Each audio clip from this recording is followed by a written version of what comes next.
नमस्कार, मैं हूं सुधीर चौधरी और डीएनए में आपका स्वागत है। आज देश के लिए एक बहुत बड़ा दिन है। ये पहला मौका है जब भारत के किसी प्रधानमंत्री ने किसी बीमारी के खिलाफ इस तरह से पूरे देश से एकजुट होने की अपील की है। आपने अब से थोड़ी देर पहले प्रधानमंत्री मोदी का राष्ट्र के नाम संदेश सुना होगा और अब हम उस संदेश का विश्लेषण करेंगे। आपको बताने की कोशिश करेंगे कि प्रधानमंत्री आपसे और दुनिया से क्या कहना चाह रहे हैं और उनकी इन बातों में क्या बातें अंदर छिपी हुई हैं। प्रधानमंत्री नरेंद्र मोदी ने बताया है कि भारत संकल्प और संयम की शक्ति से कोरोना वायरस को हरा सकता है। यह लड़ाई पूरे भारत की है और सभी भारतीयों को इसे एक साथ मिलकर लड़ना होगा। यानी उन्होंने एकता पर बहुत जोर दिया है। 22 मार्च यानी रविवार को भारतीयों के संयम और संकल्प की सबसे बड़ी परीक्षा होगी। इस दिन पहली बार सुबह 7 बजे से रात 9 बजे तक देश की जनता स्वेच्छा से अपने ऊपर कर्फ्यू लगाएगी और इसे जनता कर्फ्यू का नाम दिया गया है। और इसी दिन शाम को यानी रविवार 22 मार्च शाम 5 बजे देश के लोग उन लोगों को धन्यवाद दे सकते हैं जो अपनी जान की परवाह किए बगैर आपकी और हमारी जिंदगी को बचाने में जुटे हैं। इनमें देश के डॉक्टर्स हैं, मेडिकल स्टाफ है, नर्स हैं, जरूरी सेवाओं को आप तक पहुंचाने वाले लोग हैं और मीडिया कर्मी शामिल हैं। यानी इस रविवार शाम 5 बजे आप इन सब लोगों को धन्यवाद दे सकते हैं।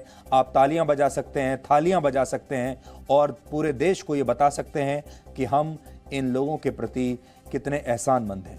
ये सब आपकी संकल्प की शक्ति से होगा, लेकिन संयम की शक्ति से आपको सोशल डिस्टेंसिंग को भी अपनाना होगा। यानी भीड़ भाड़ से बचना है। अगर आप इस गलतफहमी में रहेंगे कि आप तो स्वस्थ हैं और आप जब चाहे अपने घर से बाहर निकल सकते हैं, तो आप अपने ही नहीं अपने पूरे परिवार के साथ अन्याय करेंगे। ऐसा प्रधानमंत्री ने पूरे देश को बताया है। आज उन्होंने ये बताने की कोशिश की है कि मामला वाकई गंभीर है, इसे हल्के में मत लीजिए। प्रधानमंत्री मोदी ने आज अपने संबोधन में एकता और अनुशासन पर बल दिया है। ये एकजुटता और अनुशासन ही कोरोना वायरस के खिलाफ देश का सबसे बड़ा हथियार होगा। प्रधानमंत्री मोदी के संबोधन से यह भी साफ है कि यह वायरस एक बहुत गंभीर समस्या है और आप इसे हल्के में लेने की गलती बिल्कुल ना करें।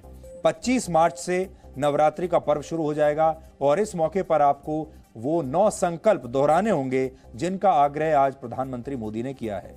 भारत की शक्ति दिखाने वाले इन 9 मंत्रों में कोरोना वायरस की हार छिपी हुई है, लेकिन इस युद्ध को जीतने के लिए आपको सजगता और सतर्कता पर ध्यान देना होगा। वसुदैव कुटुंबकम की भावना से काम करना होगा। अपनी ही नहीं, अपने से कमजोर लोगों की मदद करनी होगी। आने वाले कुछ दिन भारत की दृढ़ इच्छा शक्ति का इम्तिहान लेंगे और आपको ये इम्तिहान शानदार नंबरों से पास करना है।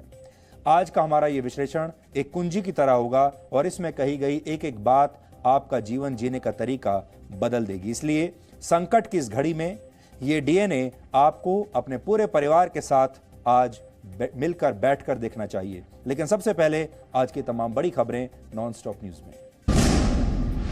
प्रधानमंत्री नरेंद्र मोदी ने कोरोना वायरस को लेकर आज राष्ट्र को संबोधित किया। प्रधानमंत्री मोदी ने कोरोना वायरस को वैश्विक महामारी बताते हुए देश के लोगों से 22 मार्च को जनता कर्फ्यू की अपील की। 22 मार्च रविवार को सुबह 7 बजे से रात 9 बजे तक सभी देशवासियों को जनता कर्फ्यू का पालन करना है। प्रधानमंत्री मोदी ने कहा कि देश के लोगों को संकल्प लेना होगा कि वो खुद इस महामारी से बचेंगे और दूसरों को भी बचाएंगे।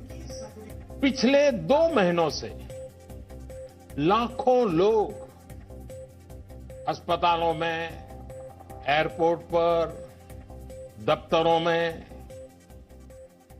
शहर की गलियों में दिन रात काम में जुटे हुए हैं। 22 मार्च रविवार के दिन हम ऐसे सभी लोगों को धन्यवाद अर्पित करें। प्रधानमंत्री नरेंद्र मोदी ने राष्ट्र के नाम संबोधन में देशवासियों से जरूरी सामान को जमा न करने की अपील की। प्रधानमंत्री मोदी ने कहा कि सरकार दूध, दवा और राशन जैसी जरूरी चीजों को खरीदने पर कभी रोक नहीं लगाएगी और इसकी कमी भी नहीं होने देगी। जरूरी सामान संग्रह करने की होड़ न लगाएं। आप पहले जैसे करते हैं वैसे ही सामान्य रूप से ही खरीदारी करें। पैनिक बाइंग ये कतई ठीक नहीं है, उसको न करें। प्रधानमंत्री मोदी ने व्यापारियों से भी अपील की कि वो आम लोगों के हितों का ध्यान रखें। संकट के इस समय में मेरा देश के व्यापारी जगत उच्च आय वर्ग से भी आग्रह है कि अगर संभव है तो आप जिन जिन लोगों से सेवाएं लेते हैं उनके आर्थिक हितों का ध्यान रखें। प्रधानमंत्री मोदी ने लोगों को सलाह दी कि वो बहुत जरूरी होने पर ही अस्पताल जाएं ताकि अस्पतालों पर दबाव कम हो सके। प्रधानमंत्री मोदी ने कहा कि कोरोना की वजह से पैदा हो रही आर्थिक चुनौतियों का मुकाबला करने के लिए भी प्लान बनाया जा रहा है। कोरोना वायरस दुनिया के 170 से ज्यादा देशों में फैल चुका है। देश में कोरोना वायरस से चौथी मौत हो गई। भारत में कोरोना से जान गंवाने वाला चौथा आदमी पंजाब के नवा शहर का रहने वाला था। वो इटली से लौटा था। कोरोना की वजह से ईरान में भी एक भारतीय की मौत हो गई है। अब तक देश में कोरोना वायरस से संक्रमित 173 केस सामने आ चुके हैं, जिनमें से 4 की मौत हो चुकी है और 20 मरीज ठीक हो गए हैं। We had 1 more death reported, total 4 deaths reported as on today. देश में कोरोना वायरस से संक्रमित मरीजों की तादाद लगातार बढ़ रही है। अब तक महाराष्ट्र में 47, दिल्ली में 12, हरियाणा में 17, कर्नाटक में 14, ओडिशा में 1, पंजाब में 2, केरल में 27, उत्तर प्रदेश में 19, राजस्थान में 7, तमिलनाडु में 2, तेलंगाना में 6, जम्मू कश्मीर में 4, लद्दाख में 8, उत्तराखंड में 1, आंध्र प्रदेश में 2, पश्चिम बंगाल में 1, छत्तीसगढ़ में 1 और पुडुचेरी में 1 केस मिला है। दुनिया भर में कोरोना वायरस से मौत का आंकड़ा 9000 से ज्यादा हो चुका है। बीते 24 घंटों में ही कोरोना से 1000 से ज्यादा लोगों की जान जा चुकी है। 2 लाख से ज्यादा लोग कोरोना वायरस से पीड़ित हैं, जबकि 84,000 लोग ठीक हो चुके हैं। महाराष्ट्र में कोरोना के मरीजों की संख्या बढ़कर 49 हो गई है। संक्रमण को रोकने के लिए सरकार की तरफ से लगातार कोशिशें जारी हैं। मुंबई में दुकानों को 2 शिफ्ट में खोलने का आदेश दिया गया है।